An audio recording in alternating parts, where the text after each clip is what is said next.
Welcome to Likes and Cash podcast. Hope you're enjoying. Smash that like button, leave a review, subscribe. Let's go. What do you think? Welcome back, guys. You're looking at the CEO and founder of Best Ads of All Time. That is sick. Where'd you get those? I was in a Japanese event here in Warsaw, and they were selling some like, weave stuff, so like anime stuff, but they were also selling these. It's not best ads of all time, but it's like the previous ads, from like retro companies. So let me walk you through. We got Subaru, we got Honda, Suzuki, whatever that is. I think that's Mazda, Nissan, Datsun, Mazda, Miata, Datsun, and I like this one. I think this looks Italian. Looks like Pepsi. But it's a Japanese car. Doesn't that look like the Pepsi logo in the bottom right there? I guess so. Yeah, it looks a little bit. Very cool. But anyway, I went shopping for this kind of stuff, and I think it looks pretty. What do you think? I like it. I think you should expand it to the entire wall. Talk about inspiration. If you sit down to go write an email or something or a post, and you just have like a wall of like 50, and the whole wall's covered head to toe in best ads, retro. You love. I feel like retro ads and you fit so well. I love it, dude. Look at my watch. It's a retro Casio. It combines. Look. Platinum day date Casio. Yeah, it's a $25 Casio F91W. Really reliable. I like it. It's also non-distraction. I bought a golden Casio in Bali, and to this day we don't know if it was real or not, because like the second we left it got so rusted, and I was like too afraid to go all the way back and like utilize the warranty. But now I have like a bad taste in my mouth from that. I hate metal watches. That's like my biggest hot take. Metal watches suck. Too heavy, pulls your arm hair, like pisses me off. Not a fan. All right, let's talk business. So what we got? I sent you some stuff. Did you see it? Yeah, account versus brand. So what do you mean by that? I think there's a difference between having an account and having a brand. So what is the difference? The account is somebody who sells with low status, whereas a brand is somebody who sells with status. And I actually even wrote it down here. So this is going to be a post soon.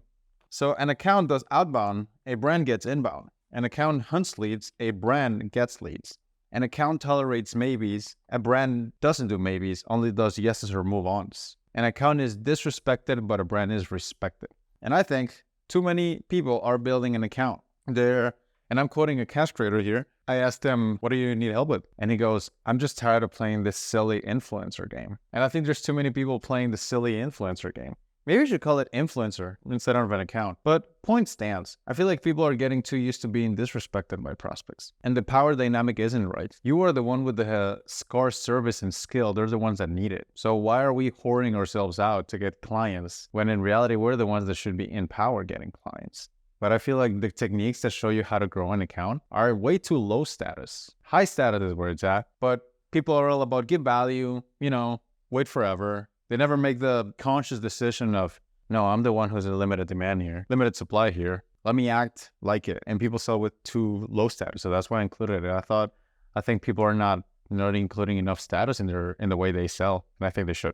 I think maintaining frame is it's really important, not only in sales, but even after that, like during the client relationship, maintaining that frame of authority. And like ultimately why someone paid you money in the first place is because you're an expert and you're an authority. So I think a lot of people too will lose the frame throughout the relationship. And that's usually why people will churn as well. Like a lot of times, have you ever had a client where they like push back and they like make recommendations and like, I think I should do this and this and this. And you kind of have to like regain that frame. I've had that where people are like, oh, well, should we do this? Like, why don't we do this? And I'm like, no, it doesn't work. Like, trust me, that you paid me because I have years of experience. So I think maintaining that frame, not only in the sale, but through the whole relationship is what kind of prolongs it and keeps you as the expert. Because as soon as they don't see you as an expert or an authority, why are they paying you money? What are some ways you've lost frame? I'll tell you a few ways that I think that I've lost frame is when it starts with language, calling people bro when they're just prospects. They're not your bro. Yeah, I got one. It was I had a client who was a great client, great guy, but ultimately I let him kind of not even suggestions, essentially control the delivery process. So for example, we like to do content on a 7-day basis. It allows us to just have such a better feedback loop, right? Like every 7 days, you could see what's working. He wanted to do content on a 30-day basis, every 30 days, do a month up front, then a month up front, etc. And it kind of just destroyed our feedback loop, and it didn't allow us to iterate fast enough. So like you basically, instead of getting a shit week, you get a shit month. You know what I mean? So it's like, because you can't adjust for a whole month. So the feedback loop was too short, and I learned a valuable lesson. It's like, don't let a prospect change your process. My process exists because I have years of experience building it. So I lost frame and let him kind of mess with my process. And ultimately that client churned and went in-house because he needed that control, and he never, he doesn't get good results. So I lost frame there. Whereas now I would never let someone do that. Oh, I want a month of content up front. You're at the wrong place, bro. Like, you know what I mean? But it's for a reason. You should always have a reason too. Like for me, it's because that feedback loop. So that's an example for me. Yeah, I refund people like that. Like if I see something less than green, I don't need to see a red flag. If I see a slightly less than green flag, they're out, at least in the prospect process, because it's just going to get worse. You know how this goes. People want a refund for the first week because maybe they couldn't book a call. Or maybe they wanna delay so that the invoice comes in at this time, at specifically this hour. I'd rather let them go. Yeah. Because it's just gonna be a pain. Like I know these people, they just wanna leave. And I think also LinkedIn doesn't like this. But I think we should behave more assertive. If you feel like they're going to churn, don't take them in. And it's tough. It's tough because you're like, I want to take this money. Or you're like, maybe there's a chance that they won't turn out bad. 99% of the time, they turn out exactly how you predict. And I think there is a place to judge a book by its cover and say, no, I'm not going to let you fuck with my process. Goodbye. Yeah, I totally agree. I've had a bad reputation of accepting like people in that I shouldn't have accepted, and they just churn, and I'm just like, they just weren't ready for us. Like they have like infantile businesses. They just don't have any sales process, or just not like really ready. They don't even have proof of concept. I've done that a bunch of times, and I usually will like, well, I'm going to take a shot at it. And I'd say more often than not, it doesn't work out. And it sets you back further than the money sets you forward. The money gives you like a short-term win, but long-term it fucks with your systems. It fucks with your mentality because now you just churn and you think you suck and like all sorts of stuff. So it's definitely not worth it, as shiny as it is, unless you are like homeless and you need the money. If you're homeless, you shouldn't be a coach.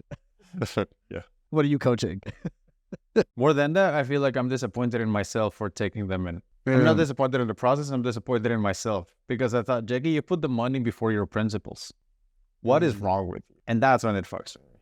I also find that the best clients are the people who are excited and super ready to kind of take in your model. The best clients come in and they're like, I'm interested to see your processes and what you do and get that in my business. Whereas bad clients come in thinking they can kind of control and put their processes into your model.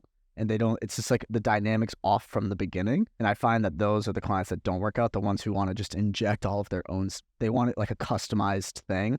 And more often than not, they just don't know that they need something different. Like I usually now I'll tell these people, I'm like, honestly, you need an in-house writer or something. Like you need a team or something like that. I'm not that. Whereas for like maybe in a coaching perspective, to be like, you don't need the cash creator model. You need to go like buy a course or like something like that. Like, you know what I mean? Like people kind of have different expectations. And I think as long as we know what we have, we can kind of spot those red flags. Well, there you go. So you're coming to Europe? I leave later today. How you feeling? Going to London. I'm very excited. Honestly, I didn't realize because I used to live in the Northeast, but the flight from Miami is like over 9 hours to London. It's so far. So I have a 9-hour flight, which is kind of a pain, but I have Pokemon on my phone, so I will be occupied. Like what, the game? The game. So I got they just came out with this app called Delta, and it's basically a Pokemon emulator, and you can download the ROMs for. It's like a real Game Boy on my phone. Dude, which one did you download? I'm playing as we speak. I got Fire Red. Pokemon Platinum, because I played Fire Red so many times, so I got Platinum on my phone.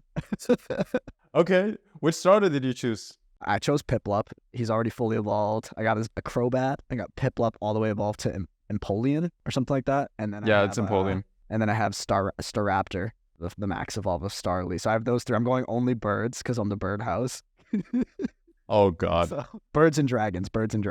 So I'm doing like a birds run through, and it is so fucking fun. I've played Fire Red so much. I heard Crobat too because it could learn Toxic and it was so fast. So you could poison people and then you just stall with a heavier Pokemon and you're good.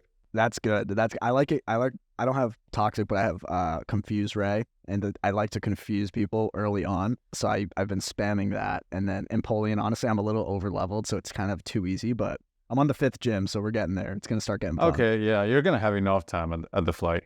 Yeah. I'm probably gonna finish the gyms on the flight.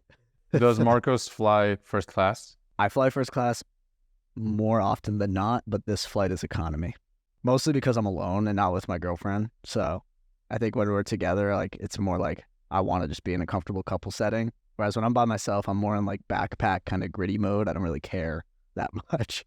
You know what I mean? So I might don't. upgrade at the airport. Might I upgrade. don't know what you mean. You only fly economy? Like, even if it's an emergency, yeah, because I can't find the other ones, but I'd rather find it's much easier. Especially with this overnight ones, getting to sleep early for me is really important, because if not, you're just jet lagged and it's just a terrible experience. But So you do fly first class? I do fly first class. Yeah. Okay, good. Yeah, I thought you were saying you don't fly first class. Yeah, no, I do. I fly first class almost always now, especially if it's short notice. I definitely have to go economy. But like we're going to Brazil later this year. That's going to 100% be first class. We're going to Italy. What's in That's Brazil? probably going to be wedding. Okay, I'm going to a Canadian wedding. John. Who? Costas. Oh, nice. Yeah. So I'm gonna go to the totalitarian dictatorship of Canada. China. So You're going to go to China? Yeah, exactly. Hopefully they don't charge me 75% of what I make. Dude, it's crazy. I think it's like 60 now. Like they get charged a lot. It's insane. I have like half my team over there, and I How feel much so do you bad. pay in taxes? Do you pay taxes? Well, now do you pay your taxes? Yeah, in Florida, in the state of Florida, you only pay 35% total because you don't pay state tax. Well, there you go. What do you pay? I would like to proceed to the next subject. So next subject, I realized I've had some clients that make more than me, and I have a hot take, dude. You know how when common niching advice, right? I think niching is overrated. Finding a niche is overrated. Let me explain. You know how people go with, maybe they learn that they want high quality people to become leads. So they go with, if you're a coach at 5K a month, if you're a consultant at 10K a month, and that's kind of how they start. Have you seen those kind of ads? You know what I'm talking about? Yeah. Yes. So what I think it's stupid. I don't think it's the right move. Here's why. I think it's working against you. I don't want to say stupid because we're the nuanced podcast. You know what I mean? I'm just feeling a little spicy today. And this is the worst time to create content, by the way, because when you're like, I want to tell these people how all the things they're doing are wrong. That's the worst time to create content. But anyway, the call was scheduled, so here we go. Back to the point. I've had some clients that make more money than me. And when I ask them, like, why, right? They don't want my skills to make money. They want my philosophy in order to get money. They want to them, it's not about the money. It's about the way they get there. It's about doing it the cash creator way. So I came up with this kind of rule of thumb for me that it's philosophy beats promises. So some people join for the promise, other people join for the philosophy, right? And by saying, if you're a whatever at 5K a month, if you're a 6-figure, a 7-figure person, and you make that kind of the core of your marketing, then you limit yourself to people making that kind of money. You think you're bringing higher people in, but what you're actually doing is limiting yourself because people ahead of that, then they are not attracted to that promise. You know what I mean? Yeah. So I think you shouldn't do that. I think that philosophy beats promises. And by putting your code out there, you will attract higher level people than if you didn't. Yeah. I mean, I'm an agency, so most of the people I work with have more money than me. But I agree with the targeting. I used to target that way. Like coaches, I used to do like, oh, if you're above 50K a month. Now I just go with kind of their names. I actually added influencer to my website. My lead flow has been crazy lately, but I don't target income. I target, what do you call it? Names, titles. I target titles. I think it's much better to do that. So we kind of have we share that philosophy, in my opinion, is how we target people. I do think targeting people at a certain income, you miss this like large amount of gray area. For example, what if someone was at 50K a month for 2 years and they just hit 25K a month, and they just need one little tweak, and I 100% could help them, and they're a perfect fit. Well, now I just like fucked myself, right? So that's probably, and also I've had people who've come on making 0 a month, but they're a millionaire with their actual business, and they just want to now start that other business that I would help with. I'm gonna be like, no, sorry. You know what I mean? Exactly. You're not at 50. Yeah. So it's stupid. Or like they will disqualify themselves. They're like, They disqualify Marcus is themselves. not for me. Exactly. Sorry, doesn't work. Exactly. So how do you fix that? Yeah, like, how do you fix this? How do you correct that? In my opinion, is I don't speak to the point where they are. I speak to the future of where they could be. You do a good job at this. You post the screenshots of where they could be. I show people how little they could be working and how much they could be making. And that allows them to put themselves in that situation. So you will rarely catch me saying, if you're at this level, I would rather show you this is what it could be, because it's not up to me to choose at what stage you're in. I don't know. And this is why people who try to niche down too much, they never get it right, because there's just so many options to choose from. Whereas if you skip that entirely and you showed where they could be, that becomes a way better level of marketing, because you attract better clients. And also you attract a broader range of clients. This is what I mean when you don't choose the niche chooses you. When you show where they could be, the niche themselves rises and say, hey, I would be interested in that. From the people who rise, that is your niche. It chooses you, you don't choose it. I agree completely. I actually have a really good practical example of this. I just had a call with someone who was a listener of the Likes and Cash podcast, so some free game here. He does Notion related stuff, like Notion. He has like a Notion coaching thing. And basically the gist of the story is that he was saying, he was basically creating like a B2C coaching offer. And I was like, well, what if I, the business owner, came to you and I'm like, I need you to kind of overhaul my CRM and I need some coaching on how to use it and stuff. Are you going to say no? It's like, well, no. So I'm like, you're B2B and B2C because you don't get to choose. And I think people put themselves in a box before they even do the marketing. And they're like, well, I'm only targeting this person. Well, what if someone else outside of that box immediately is interested? Well, now you have to, now you're in your head. What you accidentally just did to yourself is now you're like, oh, I have to change my whole business. Like it's going, you know what I mean? But in reality, if you were just open to everybody at the start and realize that you're just an expert and you let people decide what your offer is and what you let people decide what direction you go, it would have been much better. So I told him that literally an hour ago. So if he's listening, it's perfect. Does his name start with K? No, doesn't. Ah, okay. Well, my bad then. You know what this is like? It's like you show up to a club and you're like, I only want blondes. And then what if a cute brunette comes up to you? Are you just going to say like, no? Right? So what are brunettes going to do? Like, what are blondes going to do? They're going to look at you and be like, ah, fuck this guy. What are brunettes are going to do? They're going to look at you and be like, ah, fuck this guy. What if it's a blonde who just dyed her hair blonde, but she's actually a brunette, and you were a brunette guy, and now it's a natural brunette who dyed her hair blonde for like 2 months, and now you just lost the love of your life because you put yourself in a box. There you go. And then you go home and you think, fuck, it didn't work. Let me tweak. Welcome to the Likes and Cash podcast. Exactly. Then you go home and you're like, well, I should have been targeting blondes the whole time. And then you go target blondes 2 months later, but she's back to her natural hair color and brunette. And you Whereas fucked up. The answer all the time, what was it? Show up at your best. Let them choose the niche. Exactly. No, let the niche choose. Let the niche choose you. That's what I mean. There you go. Be open. I have this exact example. Julia was blonde for like a year in college, and now she's a brunette. But if I had met her at blonde, and I was like, because personally, like blondes aren't my type. So if I saw her at blonde and I was like, oh, she's not my type.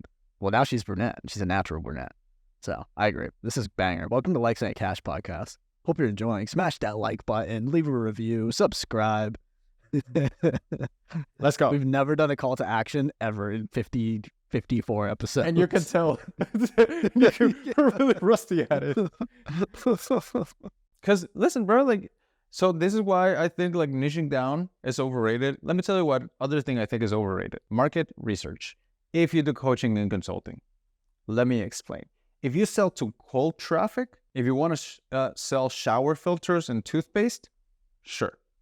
Market research is the gemstone of it. But when it comes to coaching and consulting, you are selling luxury goods. Market research doesn't do you as much as you positioning yourself as higher status, as being the top guy. So when I try to do too much market research, what I find personally is that I start whoring myself out for the niche instead of me showing this is who I am. I am the niche. If you want to, cool. If not, whatever. I make more money when I don't do the market research. Like I know like roughly what they want. More money, more time, more freedom. Done. The difference is how I show it in my own life.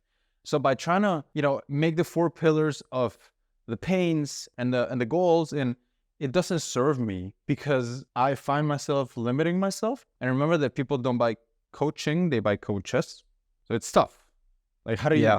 You don't really have a place for market research. It's better if you just show yourself out. I agree, and I think especially true. That's especially true when you're just like building. Like I think early on, the best market research you're gonna get is just talking to your target audience and trying to sell them stuff. That's gonna give you the market research. That's gonna give you the feedback on your product and allow you to iterate. I think market research is only really important after you've already made a bunch of sales and you're like, okay, I need to scale. If you want to scale, you don't even have to. If you actually wanted to scale, then it's like, okay, I might do some market research to figure out where to put my resources harder. Like, for example, like, where should I go harder on Instagram or harder on this? Like, but especially at the beginning, I don't know, I'm not going to put it in a box and be like, from 0 to 50K a month. But I think in the beginning, specifically, I'm going to keep using this guy as an example that I just had a call with. He's like, oh, I'm building this offer and this low ticket and this high ticket and this and that and all this. I'm like, have you actually tried to sell it? Well, no. Well, then how are you going to have any actual data? You know what I mean? You don't have real data until you try to sell a thing. So I totally agree. You know what I think is something to note about what you and I were doing? We're not talking too much about concepts or what we think will happen in the future. You and I were talking about things that have already happened in the past. What I'm telling you about account versus brand and the rest, and blondes versus brunettes, and what you're telling me about the client you had an hour ago, these are insights that came to us because we were doing. Yeah. We were out there. We're out there in the trenches, Do bro. we plan our podcasts? We don't plan our podcasts. We just do not do that. We show up, like, let me tell you what I do. I show up to the pod 10 minutes early, and I read the emails that I wrote last week. I look at my calendar to see what I talked about. I'm like, I'm ready to go. Because the best content isn't created, it's collected. It's from what you have already done in the past. You do so much more than me. I just show up. Because usually, you know what it is too, is I take way more calls than you.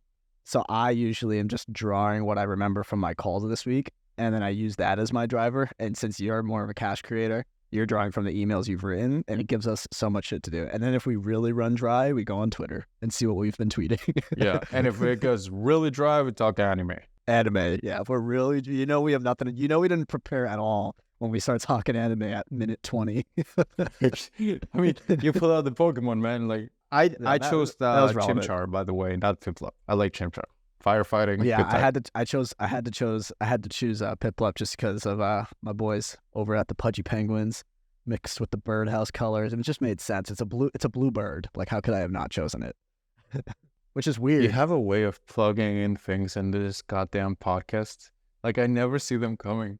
You always plug something in. I always tell people, especially for like agency owners, or like maybe not even agency owners, but like if you're trying to be like someone who creates viral shit, you will literally benefit so much from being tapped in. Like, you just got to be tapped in. I'm so tapped into everything. What does that mean? What does tapped in mean? I always know what's going on in like all of like the industries that I'm related to or interested in. Like, if Hormozy launched a product yesterday, what minute is 25? Oh If God. Hormozy launched a product yesterday, do you think I would not know? I would know, because I'm tapped in, bro. I'm tapped in. So like, if Twitter launched a feature, like, for example, did you know that X is launching a TV app and it's going to have a video feed on TVs now on X, specifically pushing video only from X? I need to know that. I'm a fucking X agency owner. So being tapped in will put you ahead of 90% of people right off the rip. I should start posting this podcast on Twitter. This is a good idea. I know. I've literally done it myself out of frustration. I posted like two different episodes. Let me make a note of that. Christian, if you're listening to this, remind me of this. We got to put... Yeah, and with timestamps. I just use the AI timestamper. Okay, well, there you go. What do you call it? AI timestamper? Yeah, I just Google it. And then what I do is I like cut it down so that the tweet doesn't look like shit, like so that it's one line for each timestamp. You can look up, Lex Friedman does it really well. I'll send one right now to Telegram. But yeah, TV app. We're going to be the podcast for X. And we're going to figure out how to stream it on Spaces, but we'll try again. It's easy. Just get a Bluetooth headphone. It's not as easy as you say, because you said that last time and I tried it and it literally ruined my life. But I also blame Bali. All right. You know what we can do when we do the in-person pod here? We'll just put something in, like, we'll just put a phone in the middle. I'll just talk. Yeah, that's a good idea.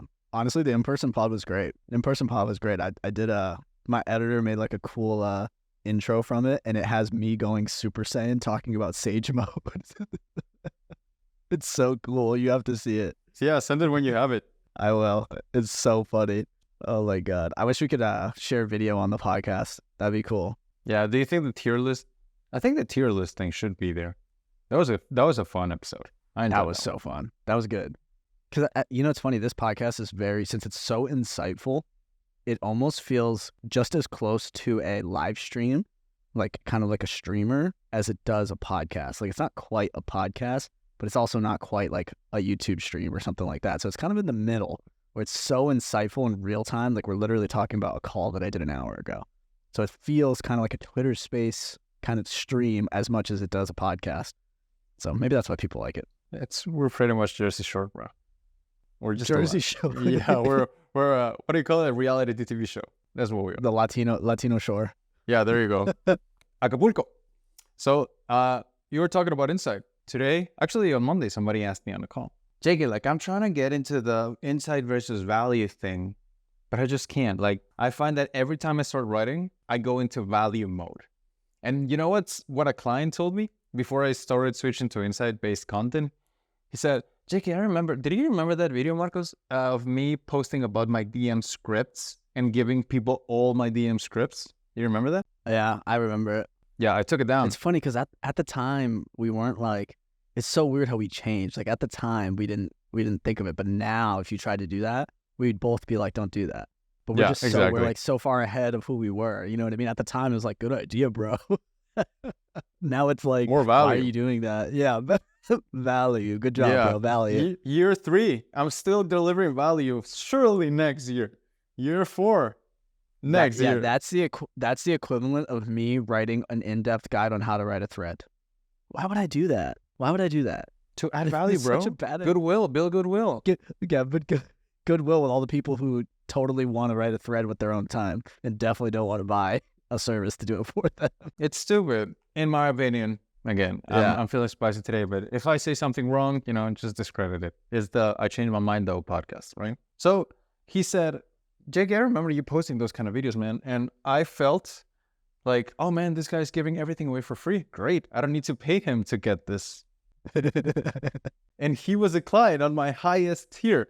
And I'm like, you motherfucker. But he's right.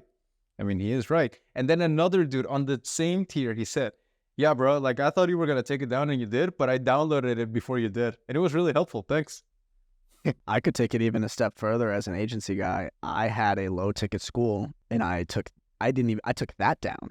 It wasn't even free. People were paying. We scaled it up to 5-6K MRR and I still took it down because I was like, this is still too cheap.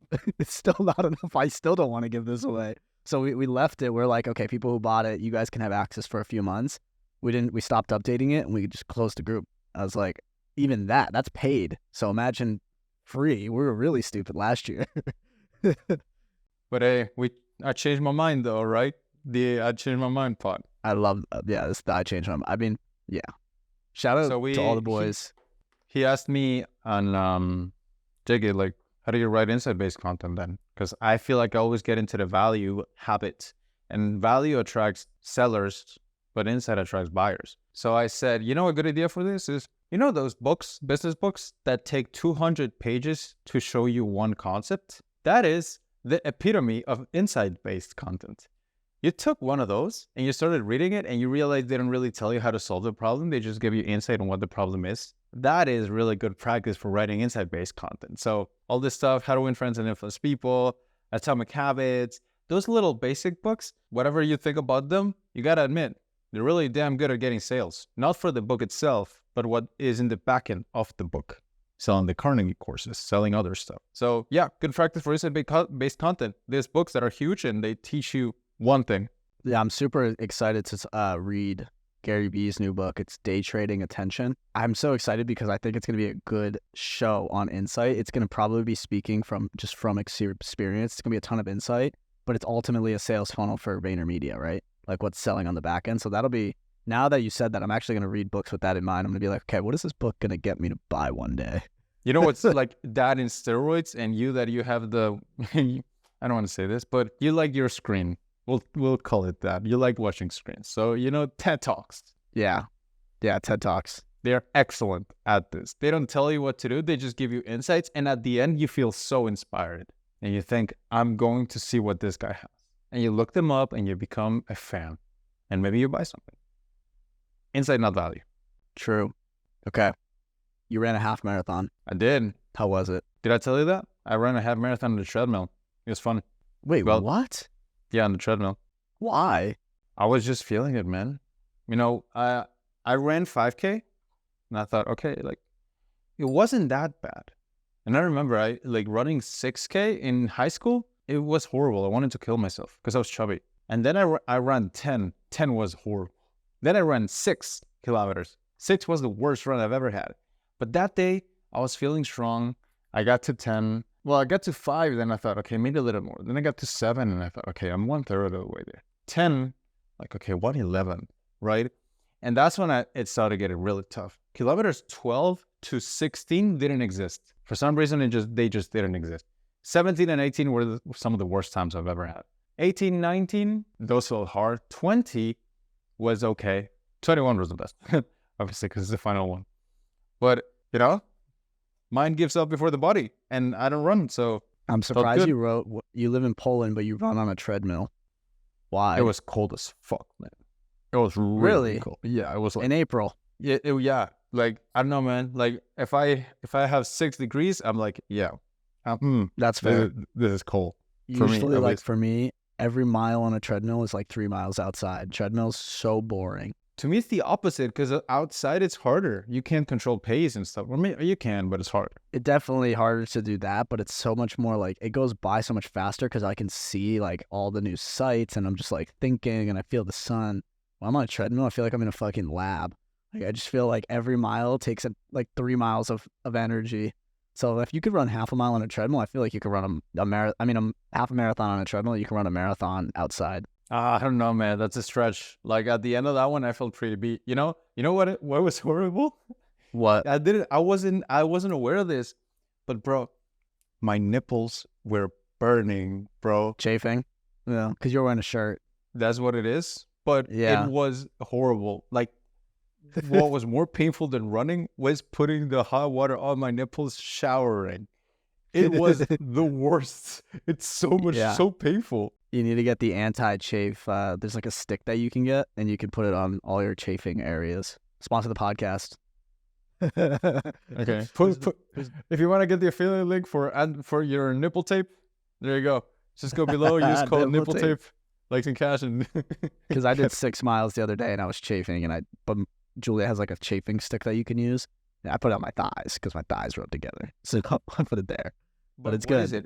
Is it a tape? Is it a powder? No, it's like almost like a deodorant stick, but it basically it's like a chafing, almost like a moisturizing kind of. It's like, but it's a stick, and you just put it on like deodorant, and it makes it so that surface is smooth, so it doesn't chafe against your shirt and your other parts of your body. So no problems? You had no problems? The second I put it on, I was like, wow, this is great. This is awesome. But you could do the tape, but for me, tape feels weird because it pulls your hair and all sorts of stuff. Yeah, you're a hairy dude too. I know. Yeah. So, So, anyways, why'd you delete school Slack and Gmail? I deleted school Slack and Gmail because I realized that I was bleeding attention. We covered this, but I think that as entrepreneurs, we have 3 resources. We have money, which is the least valuable resource. We have time, which is more valuable than money. But I think the most valuable resource we have as entrepreneurs is attention. And I was bleeding attention into this email, this post, this whatever, right?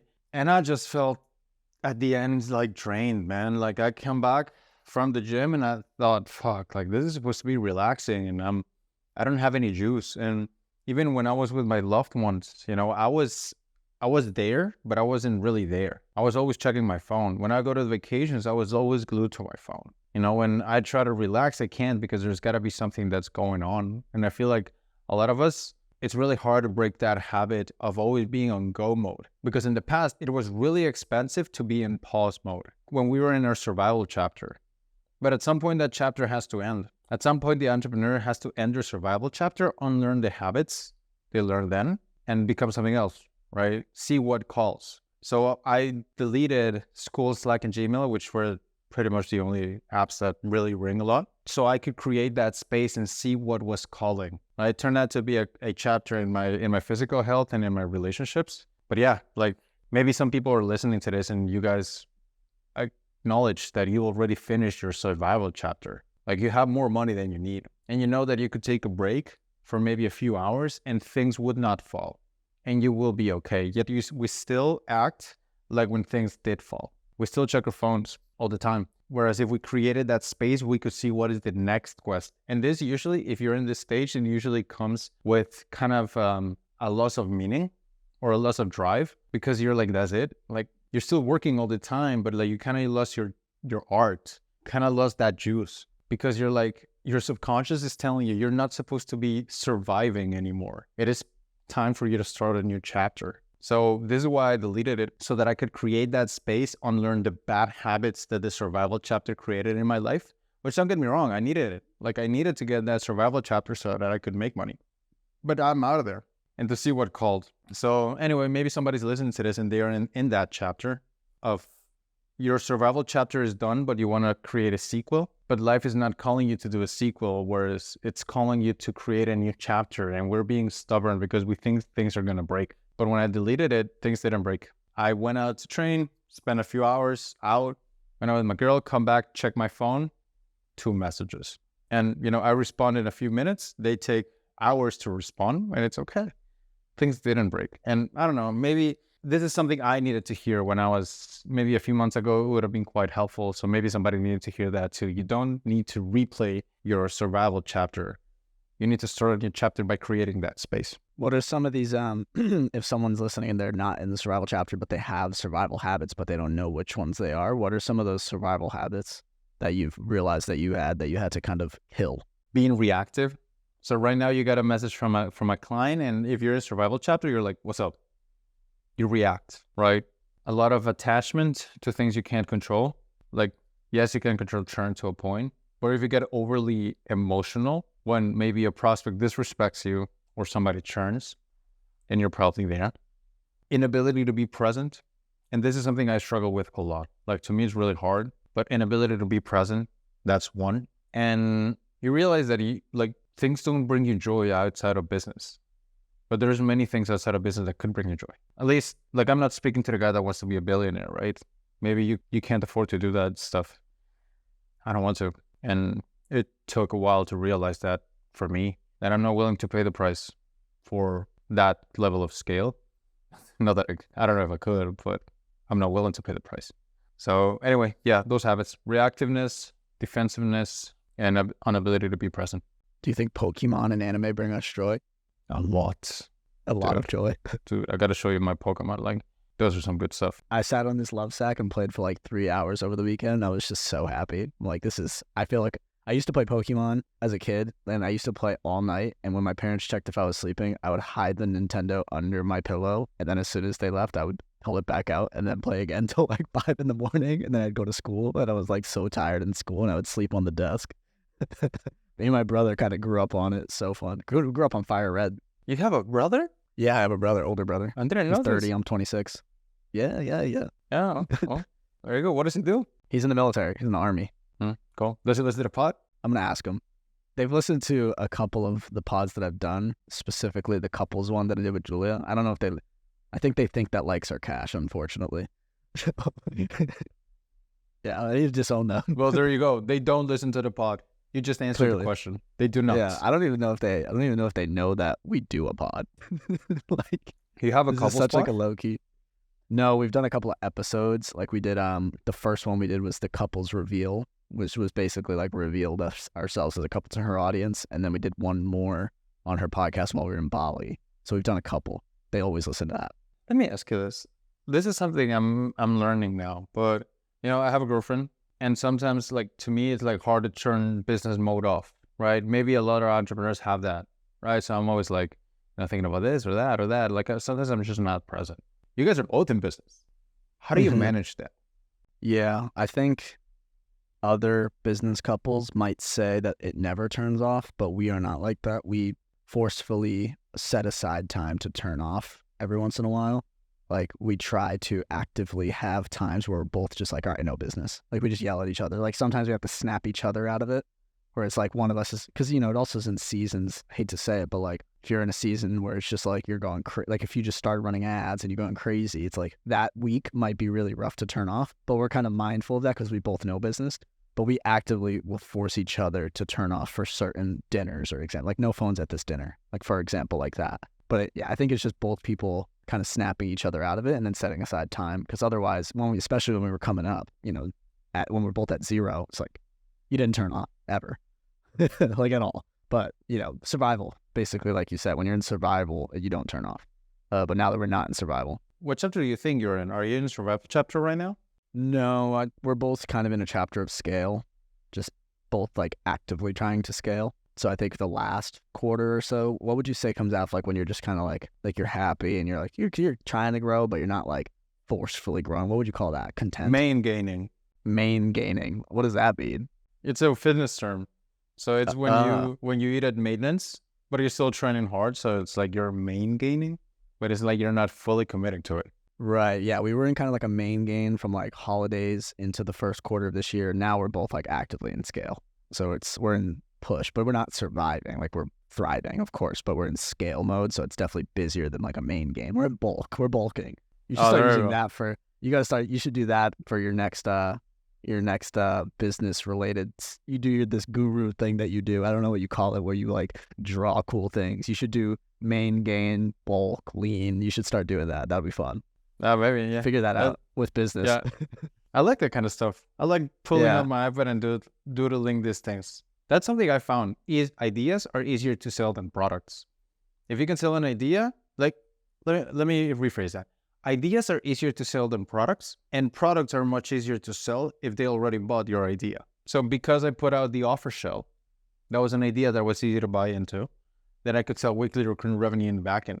Next up, maybe it's going to be account versus brand. If I sell that idea, maybe I could sell the workshop behind it. Likes in Cash. If you buy the Likes in Cash idea, then you're more likely to buy it to the Cash creator philosophy. So I used to sell products first. Now I sell ideas first, sell products in the backends of those ideas. I find it ironic that my favorite thing that you ever did with that was the car with the 4 tires and like the flat tire and stuff, and not a new car. And now you have a bunch of car ads behind you. I think it would be cool if you did the same thing with that parallel, of course with fitness, but also with watches, with all the watch ads. Have a bunch of retro watch ads and kind of break down how a watch, because I'm not a watch guy, but I know people who are watch people know that the engineering behind all the pieces can definitely be drawn in parallel to business. But I think you did it great with cars. So that's your superpower. Think about it. Fitness, watches. I think you can kind of tie them all in. Maybe jujitsu. Who knows? I think that's like your evolution, is you keep making cool real life parallels to business and marketing. Because I think that's like, it's so difficult to do. When you come here, you know what we're going to do? We're going to do a live stream of of the pod, right? And then space. But we're going to do a live stream sparring session. We're going to go 3 best out of 5. Yeah, and we're going to go in a sparring session. Best out of 5. Okay. I thought you hated jujitsu. Well, yeah, but it would be cool though, right? It's the Change Your Mind podcast. We love the jiu-jitsu. Change Your Mind podcast. Like, I'm not the same guy I was a week ago. I just started doing like mobility exercises and I realized how immobile I am. Like I was doing like shoulder things and all it's like crunching and I'm like, holy shit, I suck. So I'm trying to work on it. I have the same with hips. Like my hips they're like, I don't know, things that don't move. I run out of analogies, but you understand what I mean. It made me realize I'm like, that's the kind of workouts I want to do, because being like 60 and just like immobile and like joint pain scares the shit out of me. I want to be like, I don't care about being jacked. I need to be mobile. Like, I don't want to be like that guy that has 18 surgeries and joints don't work and he has a hunchback. So I'm doing a lot more mobility work now and stability. What are you doing?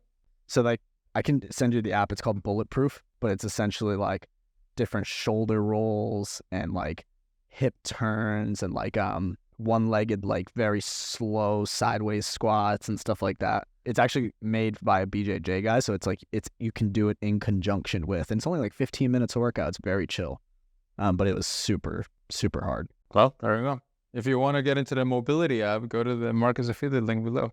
Hi, right? Let's I plug everything. On the next pod, now we actually have something to talk about. We could talk about Air Chat because I think that's an interesting conversation. It's the app by Naval. I haven't tried it. You like it? It's okay. Let's talk about it on the next pod. I'll send you an invite link. Maybe you could trial it And then it's interesting. I find it interesting. I think Naval's the problem. That's my hot take. All right, we'll play around with it. See how it goes. All right, goodbye, boys. The next one. Cheers.